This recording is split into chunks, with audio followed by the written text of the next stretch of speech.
Kasih, sebetulnya tidak ada yang harus ditakutkan karena Pak itu NU, saya juga NU ya. Dan insya Allah ini ukhuwah dan ini kita akan kaji secara ilmiah. Dan saya akan bacakan, ini buku saya miliki ketika saya jadi anggota IPNU dulu Pak Ustaz. Saya dulu lulusan pondok pesantren yang sering nonton Gus Dur ya. Tambak beras. Insya Allah kiai favorit saya Kiai Najib. Sering pesan kepada saya, ikutilah orang karena dia itu benar. Jangan ngikutin kebenaran karena orang. Kenalilah kebenaran, kamu akan kenal siapa yang benar. Di sini ada prinsip NU yang harus dijaga bersama-sama. Ada 7. NU sebagai perwujudan tis'un nahdoh. Apa itu tis'un nahdoh? Nahdoh syar'iyah, nahdoh ilmiyah, nahdoh tarbawiyah, nahdoh khuluqiyah, nahdoh ukhawiyah, dan nahdoh ta'awuniyah, nahdoh ijtima'iyah, nahdoh iktisadiyah, dan ukhrawiyah. Jadi kalau keluar dari ini bukan orang NU, ya, karena ini buku ke-NU-an yang saya dapatkan dan sampai sekarang saya yakini itu merupakan suatu pilar-pilar nilai yang perlu dijaga. Yang menarik, khoslah kedua, NU sebagai pengawal syariat Islam secara murni. Murni berarti di sini bersih dari bid'ah. Makanya di dalam kitab Hizbun Nasornya Kiai Fakih, pernyataan beliau perlu kita acungi jempol. Man da'a ilallahi ta'ala bi ghairi ma da'a bihi Rasulullah SAW fahuwa bid'iyun. Ini pernyataan Kiai Fakih. Kalau enggak, saya di sini ada tanda tangannya beliau.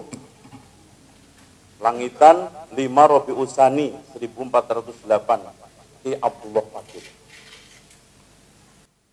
Jadi saya ulangi lagi, man da'a ilallahi bi ghairi ma da'a bihi Rasulullah sallallahu alaihi wasallam fa huwa bid'iyun. Ini di sini ada bahasa tapi Jawa, enggak tahu di sini ada orang Jawa enggak? Sopo wong kang, yes, daripada nggak ngerti nanti ya, nggak dibaca. Sebetulnya soal masalah bid'ah itu bukan pembicaraan apalagi hang, apalagi kelompok yang dikatakan Salafi Wahabi. NU sendiri itu menekankan, bahkan kalau kita membaca kitab Wali Songo itu sudah menekankan bid'ah. Kita baca pernyataan Sunan Ampel. Sunan Ampel bertanya atau usul atas usulan Sunan Kalijogo. Apakah adat istiadat lama itu nantinya tidak mengkhawatirkan bila dianggap ajaran Islam? Padahal yang demikian itu tidak ada dalam ajaran Islam. Apakah hal ini tidak akan menjadikan bid'ah? Jadi sesuatu yang tidak ada di dalam Islam itu menurut Sunan Ampel itu bid'ah. Percaya enggak ini kitabnya? Cuma di sini ada dialog disela oleh Sunan Kudus. Pertanyaan Sunan Ampel ini dijawab oleh Sunan Kudus, saya setuju dengan pendapat Sunan Kalijogo. Sebab ada sebagian ajaran agama Buddha yang mirip dengan ajaran Islam, yaitu orang kaya harus menolong orang fakir miskin.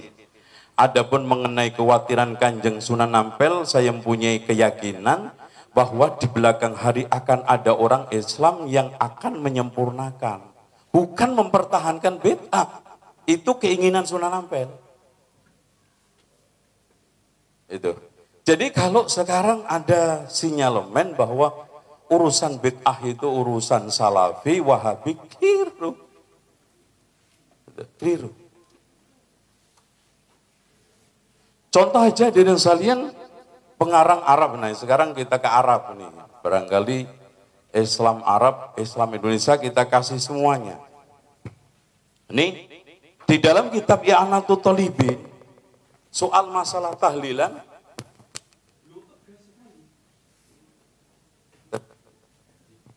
Tes. Saya bacakan dikit. Ya. Ma yaf'alun nasu minal istima' indal mayyit wa sun'it ta'am minal bid'il munkarah. Enggak tanggung-tanggung. Allati yusabu ala man'iha. Saya terjemahkan. Ya.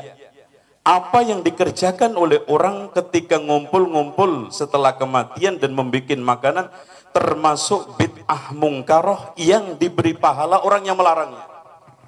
Saya yakin semua Pak Kiai tahu kitab ini, I'anatul Talibin.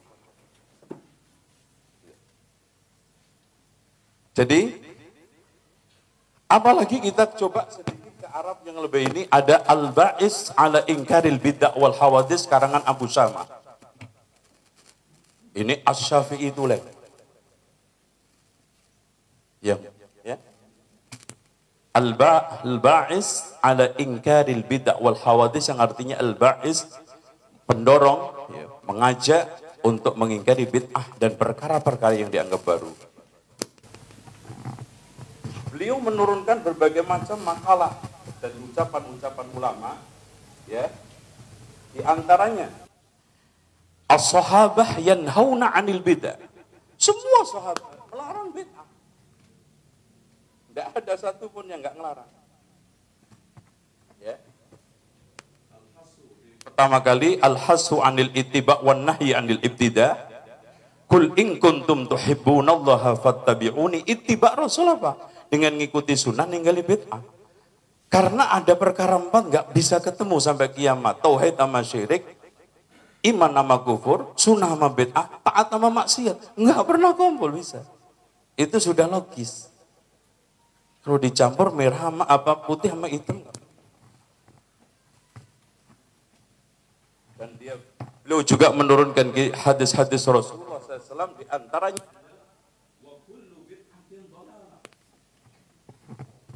ya. Dan juga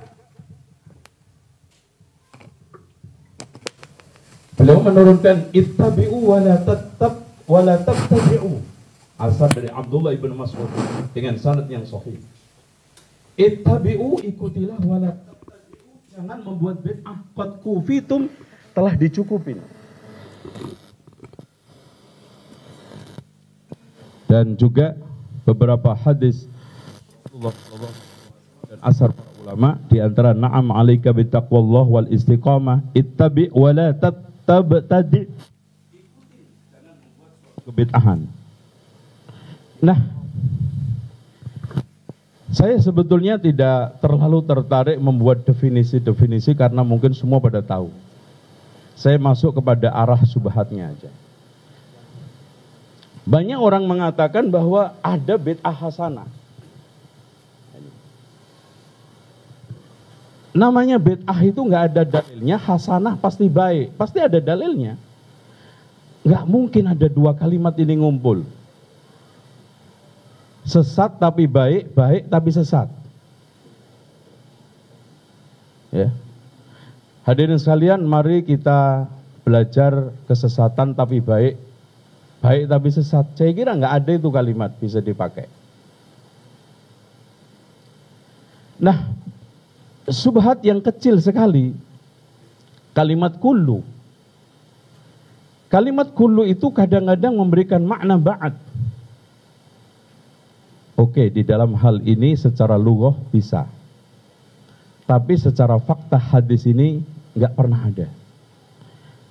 Karena hadis ini dipahami oleh sahabat tidak ada pengecualian bid'ah dalam agama sekecil apapun. Semuanya sesat. Kemudian hadirin sekalian, Di antaranya Abdullah bin Umar mengatakan kullu bid'atin dhalalah wa kullu bid'atin dhalalah wa in yarahan nasu hasanah. Setiap bid'ah itu sesat walaupun dipandang orang itu baik. Ini pernyataan Umar loh Pak, bukan pernyataan saya. Jadi kalau kita runut dari semua ini, dari Wali Songo, dari pernyataan Kiai Fakih, dari pernyataan sahabat, dari ini nyambung semuanya. Jadi nggak ada satupun yang berbeda. Dari pernyataan Kiai Fakih yang ada di dalam kitab Hizbun Nasor, pernyataan Wali Songo oleh Sunan Ampel tadi, dan pernyataan ini semuanya sama, seragam. Bahwa intinya siapa yang mengajak kepada jalan Allah tanpa melalui Rasulullah itu bid'iyun. Oke. Dengan demikian, simpel banget kita coba kasih. Kalau memang kullu yang pertama fa inna kulla bid'atin dhalalah fa inna kulla dhalalatin finnar, berarti ada sebagian sesat yang tidak ada di neraka. Saya kira itu mungkin ditambah satu. Bismillahirrahmanirrahim. Assalamualaikum warahmatullahi wabarakatuh. Alhamdulillah saya bisa berjumpa dengan saudara-saudara sekalian ya, dan kita berusaha mengamalkan firman Allah Subhanahu wa taala, wa ta'awanu 'alal birri wa taqwa. Tolonglah, saling tolong menolonglah dalam mencapai kebaikan dan ketakwaan. Di antara kebaikan dan ketakwaan adalah sama-sama belajar, berusaha untuk mencapai kebenaran. Oleh karenanya diskusi kita sebagaimana yang tertulis di judul adalah diskusi ilmiah dan ukhuwah. Karena sungguhnya yang kita tahu sekarang musuh-musuh yang kita sepakati bersama lebih sangat gencarnya, seperti Syiah, liberal dan yang lainnya. Alhamdulillah hubungan kaum muslimin sejak dulu baik Arab Saudi yang disebut negara Wahabi sampai sekarang baik-baik sama apa? Indonesia, alhamdulillah. Kemudian kelompok-kelompok ormas yang sejak dulu seperti Muhammadiyah, seperti Persis ya, Al-Irsyad, tidak pernah mengkafirkan NU ya. Namanya ada perselisihan pasti ada. Tidak mungkin orang yang lahir saja kembar, kemudian dari ibu yang sama, dari perut yang sama, tetap aja ada perbedaan. Tapi kita di sini dalam rangka diskusi ilmiah ya, berusaha ya, tentunya waktu yang sangat sempit ini tidak saya rasa tidak cukup karena pembahasan yang begitu banyak ya. Dan saya sangat berharap untuk bisa berdialog secara bebas dengan Al-Ustadz Idrus Ramli dan juga Kiai Haji Syazili Tobari dalam waktu yang lain, yang lebih luas dengan waktu yang lebih panjang sehingga memuaskan masing-masing bisa mengeluarkan dalilnya. Adapun ini sekedar diskusi ilmiah yang singkat dan mudah-mudahan tujuan kita sama-sama untuk mencari apa? Ukhuwah ya. Kalau ada perbedaan kita berusaha dari mana yang lebih dekat kepada kebenaran. Adapun masalah bid'ah, maka setiap pembicaraan kita kembali kepada dalil. Rasulullah SAW mengatakan kullu bid'atin dhalalah. Seluruh bid'ah adalah sesat. Dan ini lafal-lafal yang seperti ini banyak. Wa kullu dhalalatin finnar. Setiap kesesatan di neraka. Kemudian juga para sahabat tidak disebutkan satupun yang menganjurkan untuk melaksanakan bid'ah hasanah seperti dinukilkan oleh Ustadz Zainal Abidin ya, bahwasanya kullu bid'atin dhalalah wa in yarahan nasu hasanah. Seluruh bid'ah adalah sesat meskipun orang-orang melihat memandang itu baik ya.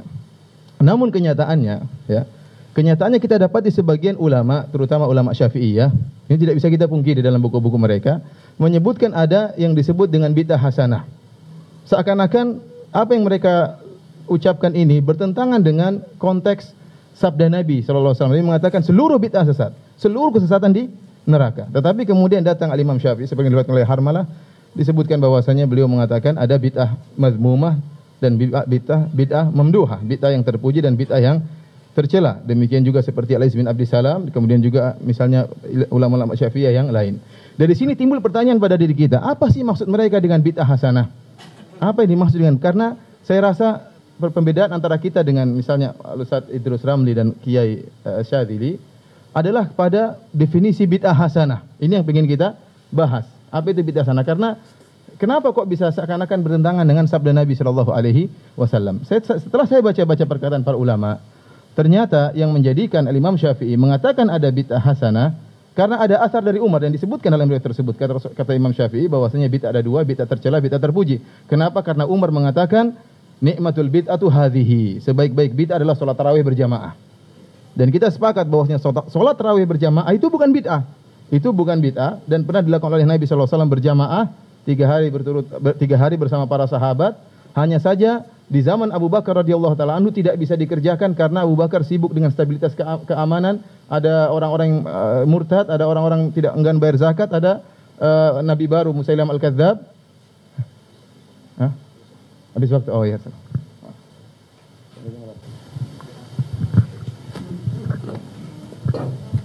Sebenarnya semakin nikmat, waktu membatasi. Saya harus tegas.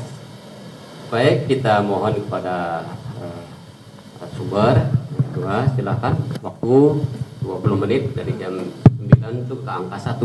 Tolong dibantu. Terima kasih. Assalamualaikum warahmatullahi wabarakatuh. Bismillah, walhamdulillah, wassalatu wassalamu ala rasulillah Sayyidina Muhammad ibn Abdillah wa ala alihi wa sahbihi mawalah, amma ba'd. Para alim ulama, para kiai, dan para undangan yang saya hormati, wabil khusus rekan diskusi saya, baik di dunia maya maupun sekarang. Saya sering ketemu Ustadz Firanda lewat dunia maya, sekarang baru ketemu orangnya. Yang semuanya saya hormati. Yang pertama, saya ingin menanggapi, ingin membicarakan masalah hadis kullu bid'atin dhalalah. Memang ada pandangan yang berbeda dengan jumhur tentang apakah ada bid'ah hasanah atau tidak. Dan pandangan ini sebenarnya berangkat dari teks hadis yang disepakati kesahihannya riwayat Imam Muslim. Iyyakum wa muhdatsatil umur fa inna kulla muhdatsatin bid'ah wa kullu bid'atin dhalalah. Jadi hati-hatilah kalian dengan perkara-perkara baru. Fa inna kulla muhdatsatin bid'ah, karena setiap perkara baru adalah bid'ah. Wa kullu bid'atin dhalalah, dan setiap bid'ah adalah sesat. Hadisnya yang baik yang membagi bid'ah menjadi dua maupun yang tidak membagi dua sama-sama menggunakan hadis ini. Cuma kalau yang tidak mau menerima adanya bid'ah hasanah ini berpandangan bahwa kullu bid'atin dhalalah ini lafzun amun, kalimat yang umum yang yubqa ala umumihi, yang diberlakukan pada keumumannya. Syekh Muhammad bin Shalih Al-Utsaimin dalam kitabnya Al-Ibda' fi Kamalis Syar'i wa Khataril Ibtida' dan kitab satunya Syarah Aqidah Wasithiyah, kata beliau, qauluhu kullu bid'atin dhalalah kalamun amun musawwarun bi aqwa lafzin dalin ala al-umum. Kullu bid'atin dhalalah ini adalah kalimat yang umum yang dipagari dengan lafaz terkuat yang menunjukkan pada makna keumuman. Karena sudah kuat begitu, maka tidak boleh dibatas-batasi, dibagi-bagi menjadi dua, apalagi menjadi 5. Itu kata beliau. Sementara para ulama yang membagi bid'ah menjadi dua, terutama ulama Syafi'iyah yang Ustadz Firanda pasti kitabnya beliau pasti saya yakin punya, karena banyak mengkaji ilmu hadis. Imam Nawawi dalam Syarah Muslim ketika mengomentari hadis kullu bid'atin dhalalah, kata beliau amun makhsus. Ini adalah lafaz umum tetapi jangkauan hukumnya dibatasi. Wal muradu ghalibul bid'ah. Yang dimaksud dengan bid'ah dhalalah itu maksudnya ghalibul bid'ah, kebanyakan bid'ah, tidak semua bid'ah. Dalam hadis lain, sedangkan yang membatasi keumuman kullu bid'atin dhalalah ini banyak sekali. Antara lain hadis riwayat Muslim juga, Jarir bin Abdullah Al-Bajali radhiyallahu an, Rasulullah sallallahu alaihi wasallam bersabda, "Man sanna fil Islam sunnatan hasanatan falahu ajruha wa ajru man amila biha ba'dahu min ghairi ay yanqussa min ujurihim syai'. Wa man sanna fil Islam sunnatan sayyi'atan kana alaihi wizruha wa wizru man amila biha min ba'di min ghairi ay yanqussa min auzarihim syai'." Barang siapa yang memulai dalam Islam perbuatan yang baik, memulai dalam Islam sunnatan hasanah, perbuatan yang baik. Kalau memulai berarti bid'ah, karena memulai sebelumnya tidak ada. Karena falahu ajruha, maka dia akan memperoleh pahalanya dan pahala orang-orang yang meneladaninya tanpa dikurangi sedikit pun dari pahala mereka sampai hari kiamat. Wa man sanna fil Islam sunnatan sayyi'ah, barang siapa yang memulai dalam Islam perbuatan yang jelek, berarti bid'ah sayyi'ah. Kana alaihi wizruha, maka dia akan menanggung dosanya dan dosa-dosa orang yang mengikutinya sampai hari kiamat tanpa dikurangi dari dosa-dosa mereka sedikit pun. mengomentari hadis ini, Imam Nawawi dalam Syarah Muslim mengatakan fihi al-hithu 'alal ibtida' bil khairat wa sannis sunanil hasanat. Ini mengandung motivasi memulai perkara-perkara baik. Walaupun sebelumnya belum ada, yang penting baik. Terus kemudian beliau mengatakan wa fihi takhsisu qaulihi sallallahu alaihi wasallam kullu muhdatsatin bid'ah wa kullu bid'atin dhalalah. Hadis ini juga mengandung pembatasan terhadap jangkauan hadis kullu muhdatsatin bid'ah wa kullu bid'atin dhalalah. Karenanya setelah itu beliau mengutip pernyataan Imam Izzuddin bin Abdus Salam yang membagi bid'ah menjadi 5. Nah, sekarang kembali kepada pernyataan Syekh Utsaimin.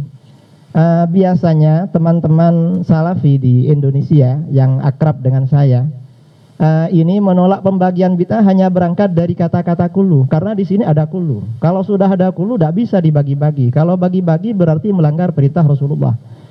Maka jawaban kami membagi-bagi justru karena menggabungkan hadis ini dengan hadis yang lain. Kalau tidak dipahami dengan hadis-hadis yang lain, maka nanti jadinya hadis yang lain tidak bisa diamalkan itu. Termasuk dengan qaulu Umar ni'matil bid'ah. Umar mengatakan ni'matil bid'ah. Itu Imam Syafi'i di dalam riwayat Abu Nuaim dalam Hilyatul Awliya, Al-Baihaqi dalam Manaqibus Syafi'i. Jadi berdalil adanya bid'ah hasanah dengan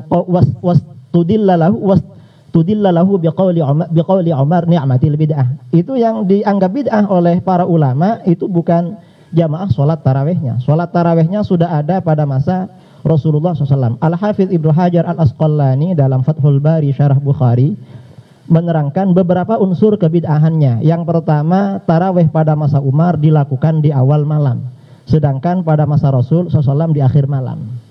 Yang ketiga, beliau menganjurkan kepada satu imam. Sebelumnya ada anjuran seperti itu. Yang kedua, kemudian yang ketiga menetapkan jumlah rokaatnya. Sebelumnya tidak ada tuntunan rokaatnya harus berapa. Dalam satu riwayat ada 20 yang ma'ruf ya sampai sekarang. Jumhurul fuqaha minal madzahibil arba'ah mengatakan 20. Itu sebenarnya unsur. Nah, kemudian kembali kepada pernyataan Syekh Utsaimin. Kalau misalnya tidak mau membagi bid'ah karena kata-kata kullu, apakah setiap kalimat nas dalam Al-Quran atau hadis yang ada kata-kata kullu berarti tidak dibagi-bagi? Ternyata tidak begitu. Kata-kata kullu itu menurut teori ilmu usul fikih, ilmu agama, pemahaman teks Al-Quran dan hadis masih memungkinkan untuk memberikan makna yang terbatas. Utsaimin sendiri Syarah Al-Aqidah Al-Wasitiyah ketika beliau mencoba berdialektika dengan Mu'tazilah. Mu'tazilah berpandangan Al-Quran itu makhluk, karena Mu'tazilah ini dengan ayat Al-Quran wa huwa khaliqu kulli syai', Allah yang menciptakan segala sesuatu. Kata Mu'tazilah Al-Qur'anu syai'un, Quran itu sesuatu, berarti kalau begitu Al-Quran itu makhluk. Katanya Syekh Utsaimin memandang Al-Quran itu makhluk karena kata-kata kulluh tidak bisa diterima. Karena kulluh itu tidak selalu bermakna keseluruhan, termasuk khaliqu kulli syai'. Mana contohnya? Antara lain kata beliau tentang kisah Ratu Bilqis yang dilaporkan oleh burung hudhud kepada Nabi Sulaiman alaihi salam. Burung hudhud berkata kepada Nabi Sulaiman, wa utiyat min kulli syai'. Ratu Bilqis dikaruniakan segala sesuatu. Padahal kata Syekh Utsaimin, padahal tidak semuanya diberikan kepada Bilqis. Buktinya mulku Sulaiman, kerajaan Sulaiman bukan miliknya Bilqis. Berarti tidak semua kulluh di dalam Al-Quran bermakna keseluruhan. Kalau tidak semua kulluh di dalam Al-Quran bermakna keseluruhan, berarti di dalam hadis juga sama. Wa idza thabatat takhsis fi syai'in minan nusus thabata fi ghairiha minan nusus. Kalau suatu nas, suatu teks bisa ditaksis, maka yang lain selama ada mukhassisnya bisa dibatasi jangkauannya. Nah, sekarang ketika kita misalnya mengatakan kullu bid'atin dhalalah, setiap bid'ah ini tersesat, kita batasi sebagian bid'ah saja. Lalu bagaimana dengan kullu dhalalatin finnar? Apakah bisa dibatasi? Nah, membatasi atau tidak, pertimbangannya bukan kalimat dengan satu kalimat gandeng dalam satu teks, tidak. Tetapi ada mukhassis apa tidak? ada dalil yang membatasi. Kalau tidak ada dalil yang membatasi, ya tidak bisa dibatasi. Diberlakukan keumumannya. Itu yang pertama. Yang kedua, wa kullu dhalalatin finnar, itu tidak ada dalam riwayat Muslim. Itu riwayat lain. Nah, kemudian ada beberapa pandangan yang juga saya kira perlu saya diskusikan dengan Ustadz Zainal Abidin ya, sama-sama kelahiran Jawa Timur. Ustadz Firanda ternyata juga Jawa Timur, sama-sama kelahiran Jawa Timur ini. Masalah tadi bahwa Kiai Abdullah Faqih, kemudian Kiai Abdul Wahab Hasbullah, Sunan Ampel menolak tentang adanya bid'ah. Kita memahami karena beliau ini mazhabnya Syafi'i, pasti ketika berbicara bid'ah yang dilarang itu maksudnya bid'ah yang mazmumah, bukan bid'ah yang hasanah. Bid'ah yang tercela. Karena antara kalamul ulama, pernyataan para ulama yufassiru ba'duha ba'dan, sebagian menjelaskan sebagian yang lain. Kemudian syubhat, pernyataan sebagian sahabat ya, misalnya Abdullah bin Mas'ud radhiyallahu an mengatakan ittabi'u wa la tabtadi'u faqad kufitum. Ikutlah kamu, jangan membuat-buat yang baru karena kamu telah tercukupi. Menurut kami ini maksudnya juga bid'ah mazmumah, bukan bid'ah yang hasanah. Mengapa? Karena dalam riwayat lain, riwayat Al-Bazzar, At-Tabrani dan lain-lain, Ibnu Mas'ud justru mengatakan ma ra'ahul muslimuna hasanan fahuwa indallahi hasanun. Wa ma ra'ahul muslimuna sayyi'an fahuwa indallahi sayyi'un. Apapun yang dianggap baik oleh umat Islam, yang dianggap baik oleh umat Islam, menurut Allah baik. Tapi maksudnya umat Islam ini ya bukan orang awam seperti kebanyakan. Maksudnya para ulama. Jadi apapun yang dianggap baik oleh para ulama berarti baik. Jadi masih ada celah. Atau misalnya pernyataan Abdullah bin Umar ya. Abdullah bin Umar yang mengatakan riwayat Al-Baihaqi dalam Al-Madkhal ila Sunan Al-Kubra. Abdullah bin Umar mengatakan kullu bid'atin dhalalah wa in ra'ahan nasu hasanah. Semua bid'ah itu tersesat walaupun orang-orang menganggapnya baik. Ini juga harus kita kompromikan, harus kita padukan dengan pernyataan dan perilaku Umar. Abdullah bin Umar, karena Abdullah bin Umar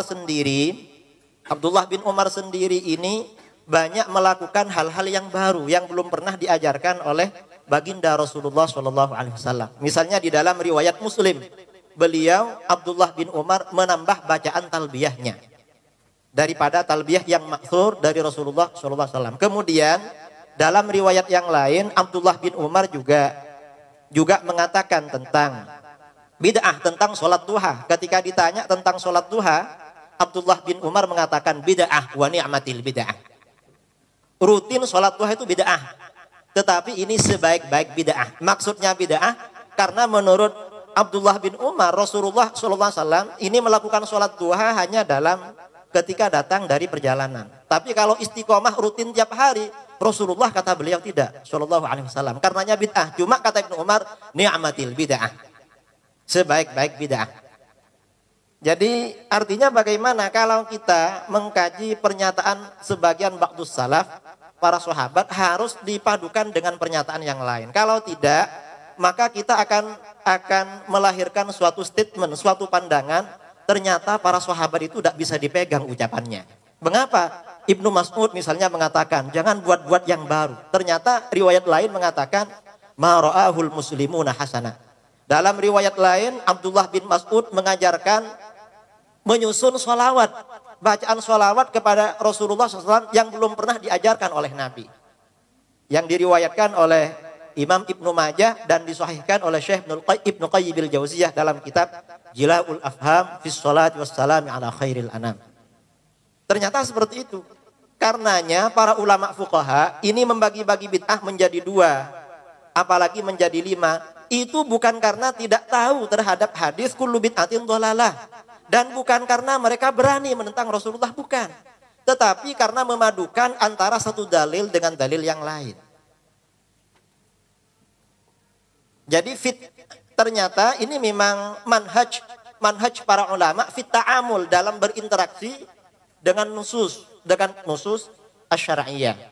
Kemudian juga saya ingin menanggapi kitab Al-Ba'its Imam Abu Syamah Ad-Dimashqi. kitab Al-Ba'its ala Inkaril Bid'ah wal Hawadits, Imam Abu Syamah ini dalam masalah bid'ah sangat keras. Dan karenanya kitab ini disenangi orang-orang yang senang memerangi bid'ah. Dan beliau mazhabnya Syafi'i, tetapi beliau juga tidak kaku. Karena di dalam kitab Al-Ba'its beliau justru mengatakan wa min ahsani mabtudi'a fi zamanina. Termasuk bid'ah yang paling hasanah pada zaman sekarang adalah Maulid Nabi. Coba dilihat dalam kitab Al-Ba'its. Insyaallah di sana ada itu. Karenanya menurut hemat saya membaca nusus para ulama harus dibaca secara keseluruhan. Tidak bisa dibaca secara sepotong-sepotong.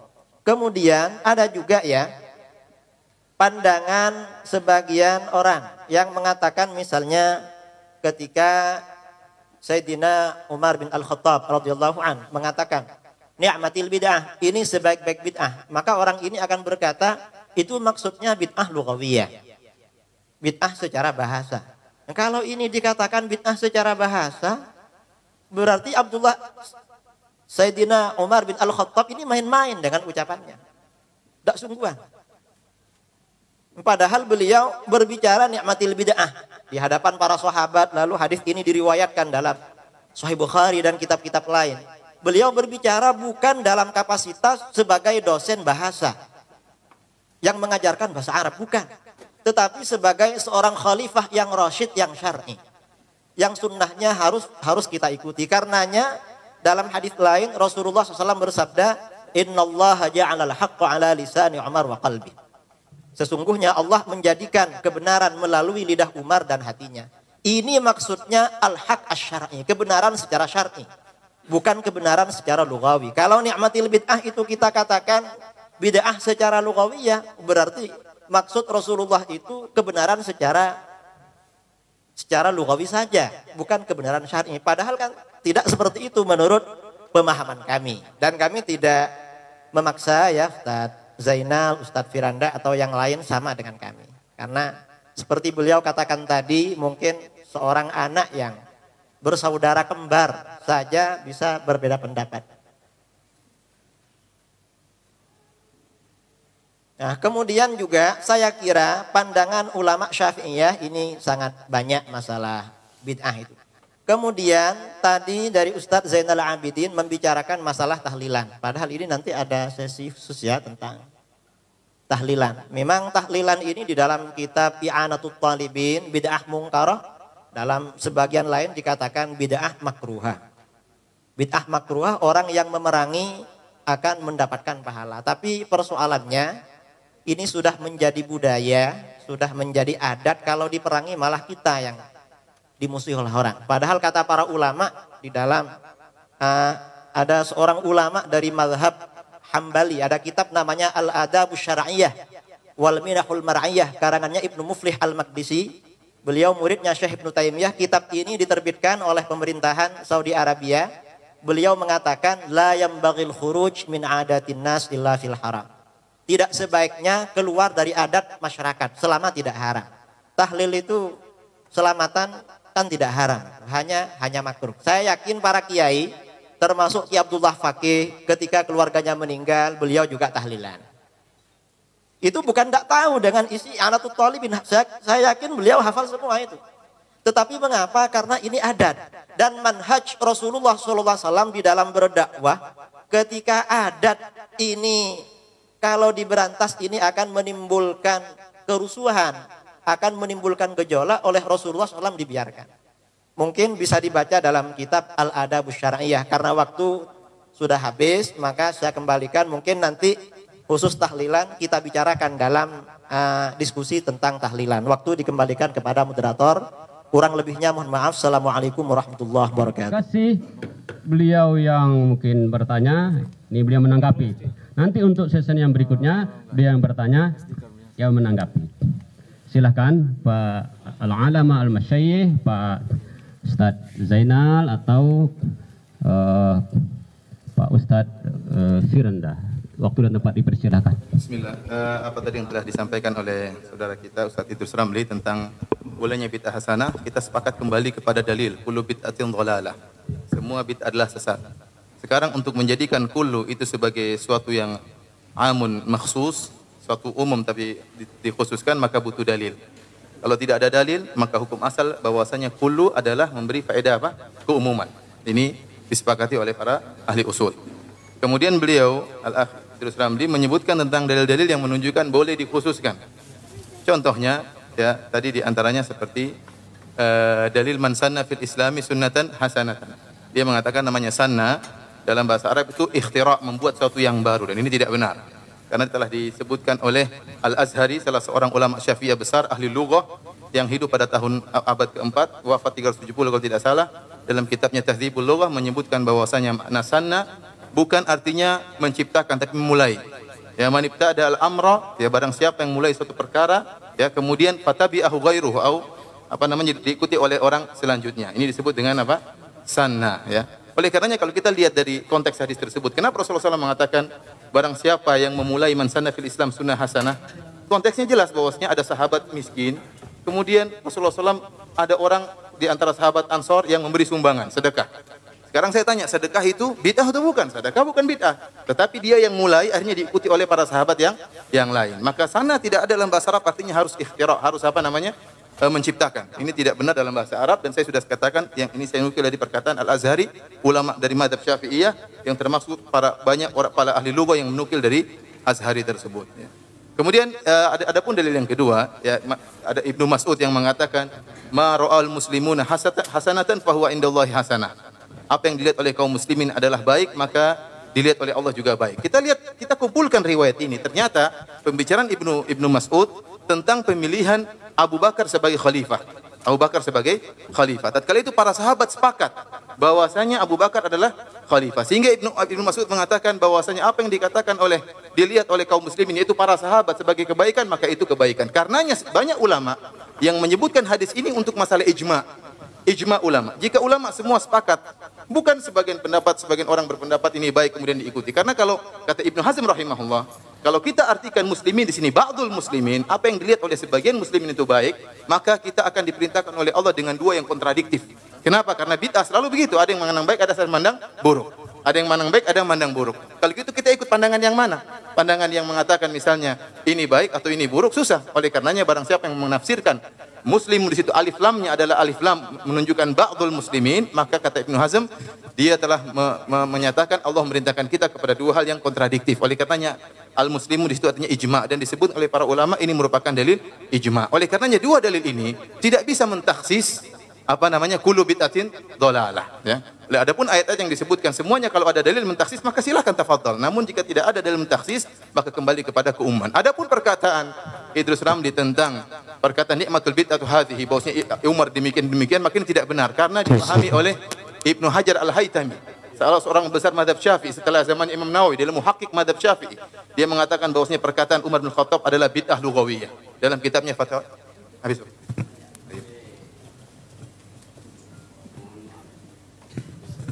Mohon maaf Ustaz.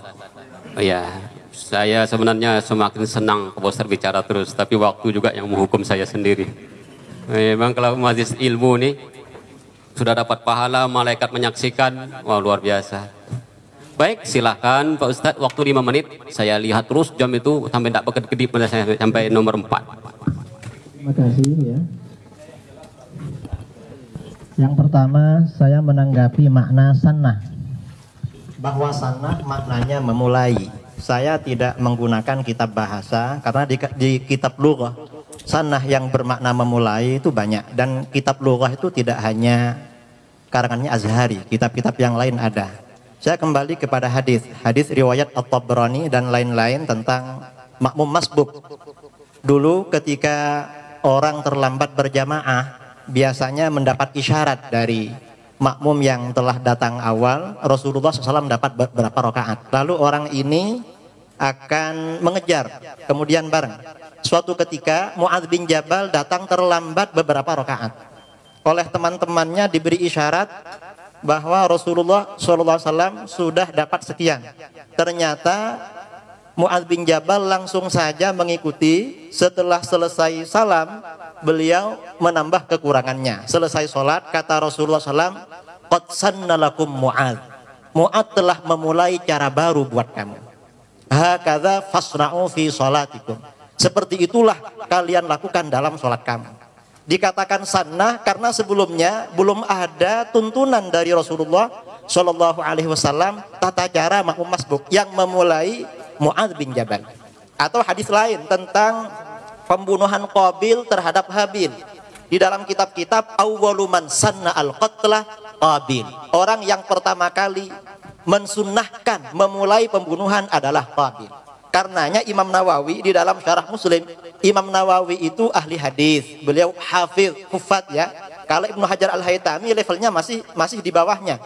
Imam Nawawi tanpa ragu-ragu mengatakan wa fihi takhsisu qouli sallallahu alaihi wasallam kullu bid'atin dhalalah, tanpa ragu-ragu. Kalau Imam Ibnu Hajar Al-Haytami dalam kitab Al-Fatawa Al-Hadithiyah yang mengatakan maksud ni'matil bid'atu hadhi, itu maksudnya ini bukan berarti beliau menolak bid'ah hasanah. Karena memang ada sebagian ulama kita ini yang menolak nama bid'ah hasanah. Yang masuk bid'ah hasanah itu dianggap sunnah. Karenanya perkataan Umar ni'matil bid'ah, karena sebenarnya sunnah secara syar'i.